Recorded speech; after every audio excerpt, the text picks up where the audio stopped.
नमस्कार साथियों। आज के इस वीडियो में हम कक्षा 12वीं का first chapter relation and function लेकर आए हैं। उसके अंतर्गत सबसे पहले हम समुच्चयों का कार्तीय गुणन यानी कार्टेशियन प्रोडक्ट ऑफ सेट्स इसको देखें कि किसी भी सेट का हम कार्टेशियन प्रोडक्ट या कार्तीय गुणा कैसे करते हैं, ये होता क्या है। तो इसकी डेफिनेशन है कि दो अरिक्त समुच्चयों P तथा Q का कार्तीय गुणन।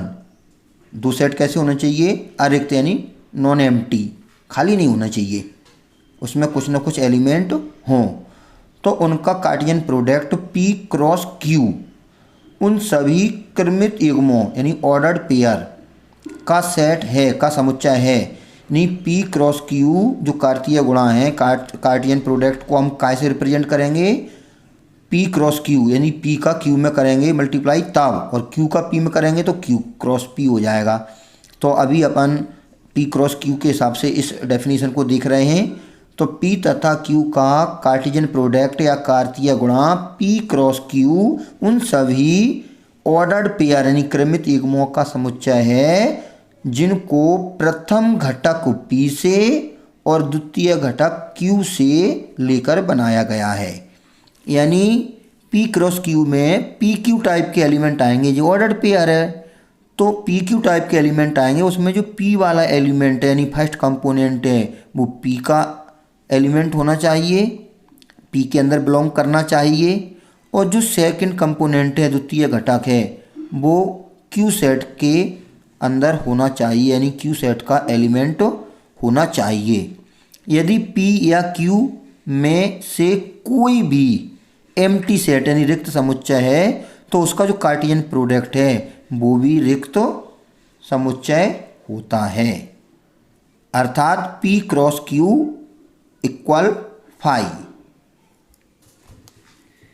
जैसे यदि A कोई सेट है, उसके अंदर 3 एलिमेंट हैं 1 2 3, और कोई दूसरा सेट है B, उसके अंदर 2 एलिमेंट हैं A और B, तो हम A का B में कार्तीय गुणा या कार्टेशियन प्रोडक्ट कैसे करेंगे? अब इसका जो 1 एलिमेंट है पहले 1 का A में करेंगे 1A 1B यानी 1A 1B, ऐसे 2A 2B 2A 2B और 3A 3B, यानी जो फर्स्ट कंपोनेंट है वो A के एलिमेंट होना चाहिए और जो सेकंड कंपोनेंट है वो B के, क्योंकि इसमें A क्रॉस B है तो फर्स्ट वाले A के एलिमेंट होना चाहिए और सेकंड कंपोनेंट द्वितीय घटक जो ऑर्डर्ड पेयर का वो B का एलिमेंट होना चाहिए। इसी प्रकार यदि हम B क्रॉस A करते तो फिर हम B के एलिमेंट को फर्स्ट मानते, यानी जो ऑर्डर्ड पेयर में है उसमें पहला वाला कंपोनेंट B का होना चाहिए और जो सेकंड वाले कंपोनेंट है वो A सेट के अंदर होना चाहिए, यानी A1 A2 A3 B1 B2 B3। इस प्रकार से हम A क्रॉस B और B क्रॉस A आसानी से ज्ञात कर सकते हैं। यह है कार्टेशियन प्रोडक्ट। आपने 11th में देखा होगा, चूँकि 12th में हम रिलेशन एंड फंक्शन वाला चैप्टर स्टार्ट कर रहे हैं, इसका मतलब है कि कार्टेशियन प्रोडक्ट पर चर्चा किए बगैर हम आगे बढ़ें तो यह संभव नहीं, क्योंकि इसमें कार्टेशियन प्रोडक्ट की आवश्यकता पड़ती है। तो हम नॉर्मली देखते हैं कि A क्रॉस B और B क्रॉस A इक्वल नहीं होते, क्योंकि A क्रॉस B में फर्स्ट जो कंपोनेंट है वो A के होते हैं और B क्रॉस A में फर्स्ट कंपोनेंट B के होते हैं, इसलिए ये दोनों इक्वल नहीं है। यदि समुच्चय A में अवयवों की संख्या m यानी A में नंबर ऑफ एलिमेंट कितनी है m, और कोई दूसरा सेट है B उसमें नंबर ऑफ एलिमेंट है n, तो इनके जो कार्टेशियन प्रोडक्ट है A क्रॉस B, इनके कार्तीय गुणा में अवयवों की संख्या क्या होगी? इन दोनों सेटों में अवयवों की संख्या के गुणनफल के बराबर, इनके प्रोडक्ट के इक्वल। जैसे अभी अपने जो ऊपर एग्जाम्पल देखा जैसे अभी हमने ऊपर जो एग्जाम्पल देखा उसमें 3 एलिमेंट थे 1 2 और 3, तो ए में कितने एलिमेंट थे 3 और बी में ए और बी यानी 2 एलिमेंट थे। तो उसके क्रॉस प्रोडक्ट में कार्तीय गुणा में कितने एलिमेंट होंगे 3 गुणा 2 यानी 6 एलिमेंट होंगे।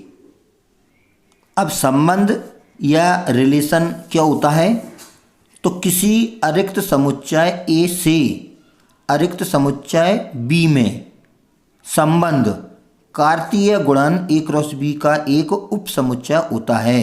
यानी रिलेशन में कार्टेशियन प्रोडक्ट के ही एलिमेंट लिए जाते हैं, कार्तीय गुणनफल का ही सबसेट होता है कौन, रिलेशन। यानी जो हम संबंध बनाएंगे ए से बी में, ए बी नॉन एम्प्टी होना चाहिए, बी भी नॉन एम्प्टी सेट होना चाहिए। तो ए से बी में यदि हम रिलेशन देखें तो वो ए क्रॉस बी का ही सबसेट होगा। और कैसा सबसेट होगा, यह उपसमुच्चय ए क्रॉस बी के क्रमित युग्मों के प्रथम तथा द्वितीय घटकों के मध्य एक संबंध स्थापित करने से प्राप्त होता है।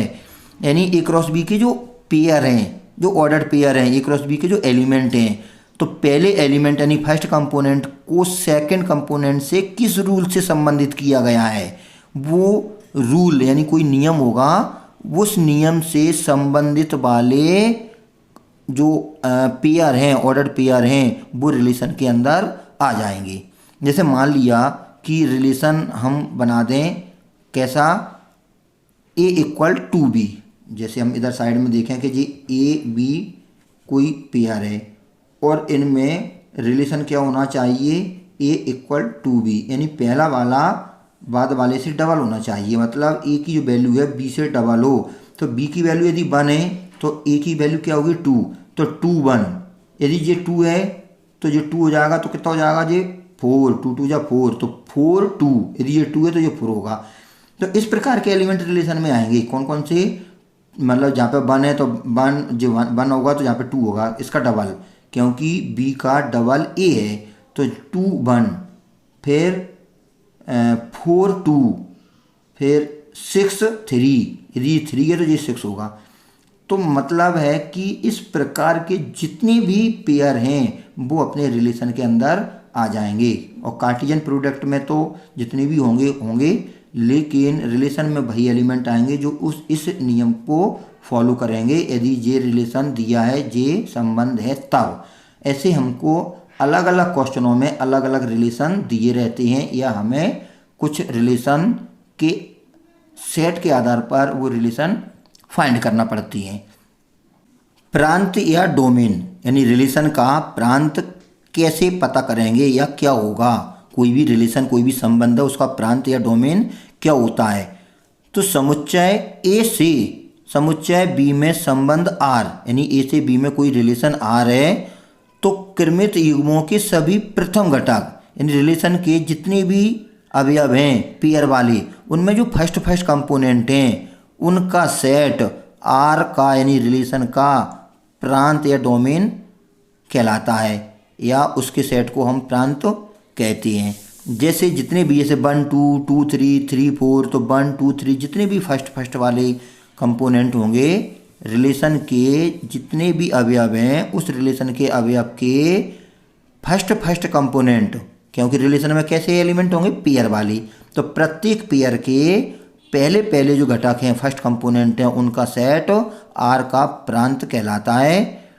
इसी प्रकार सह प्रांत तथा परिसर यानी कोडोमेन तथा रेंज समुच्चय ए से समुच्चय बी में संबंध आर के क्रमित युग्मों के सभी द्वितीय घटकों के फर्स्ट जो कंपोनेंट हैं उनके सेट को हम डोमेन कहते हैं, और जो सेकंड कंपोनेंट है किसके, जो रिलेशन हमने बनाया उस रिलेशन के अंदर जो भी ऑर्डर्ड पेयर होंगे उस ऑर्डर्ड पेयर के सेकंड कंपोनेंट को हम उस रिलेशन का रेंज कहते हैं, यानी परिसर कहते हैं।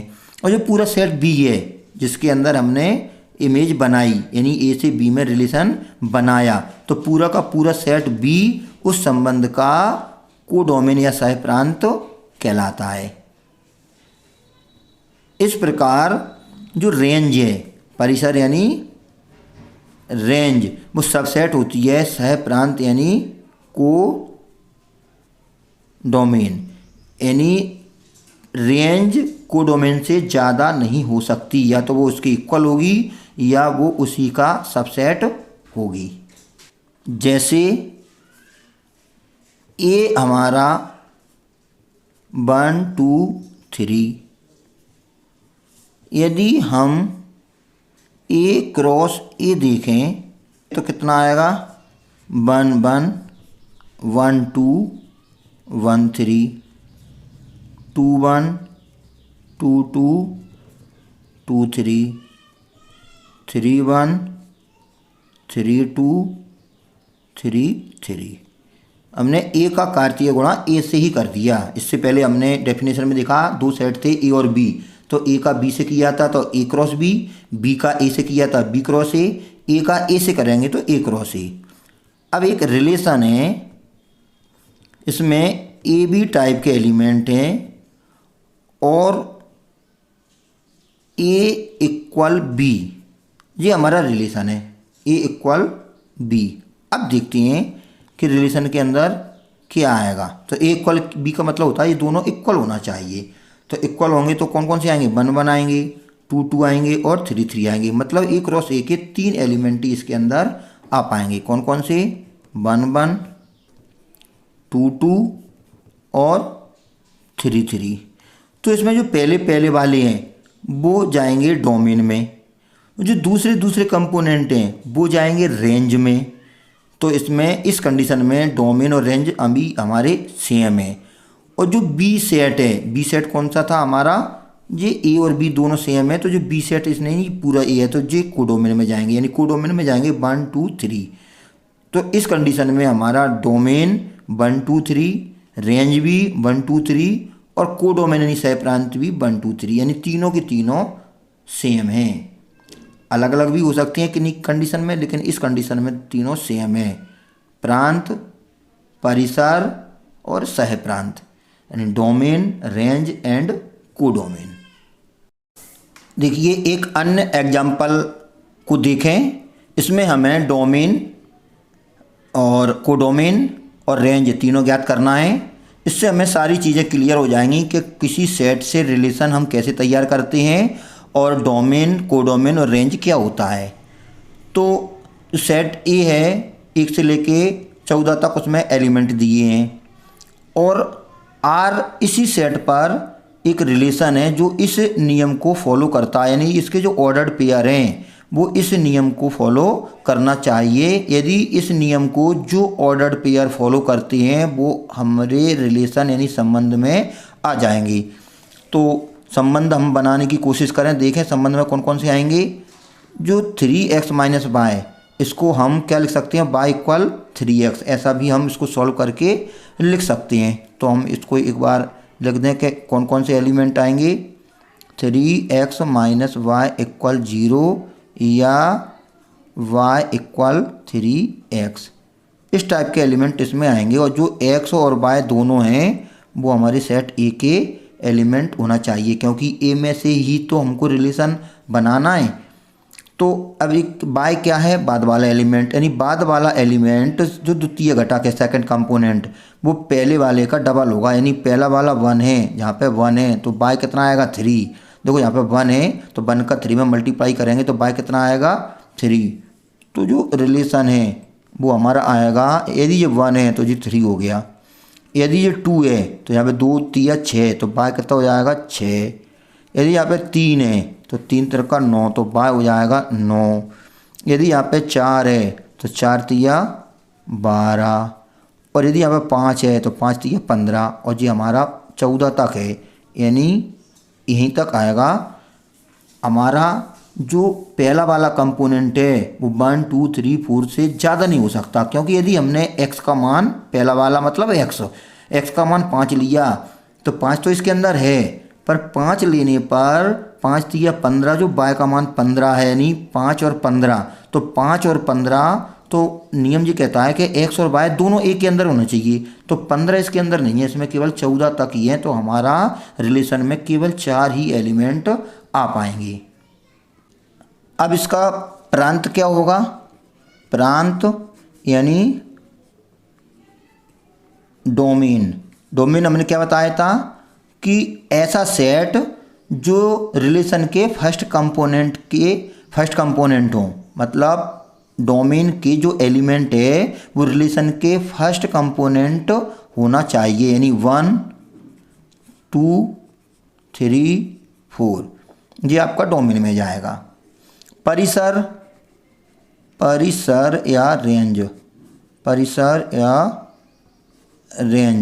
में क्या जाएगा हमारा?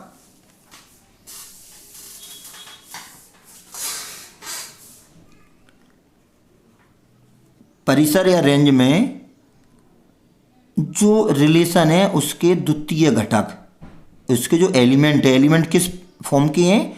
Order pair. तो ऑर्डर पेयर के जो सेकंड कंपोनेंट हैं वो रेंज में जाएंगे, यानी 3 6 9 और 12। ये 3 6 9 और 12 इनका जो सेट है वो रेंज कहलाएगा। और कोडोमेन यानी सह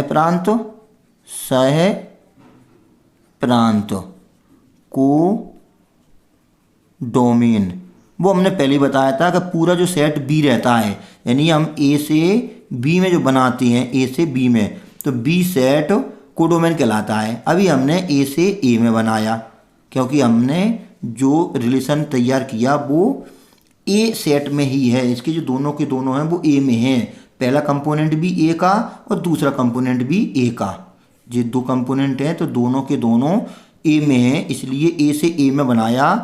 तो जो कोडोमेन है वो ए का पूरा जो सेट है 14 तक, वो पूरा हमारा कोडोमेन या सह प्रांत हो जाएगा। इस प्रकार किसी भी सेट से हम रिलेशन कैसे तैयार करते हैं और उस रिलेशन के डोमेन, रेंज और कोडोमेन कैसे ज्ञात करते हैं, इस पर आज के वीडियो में चर्चा हुई। इस अभी आज तक का जो वीडियो है, ये वीडियो दोनों क्लासों में काम में आएगा, 11th में भी और 12th में। आने वाले वीडियो में हम टाइप्स ऑफ रिलेशन यानी संबंधों के प्रकार पर चर्चा करेंगे।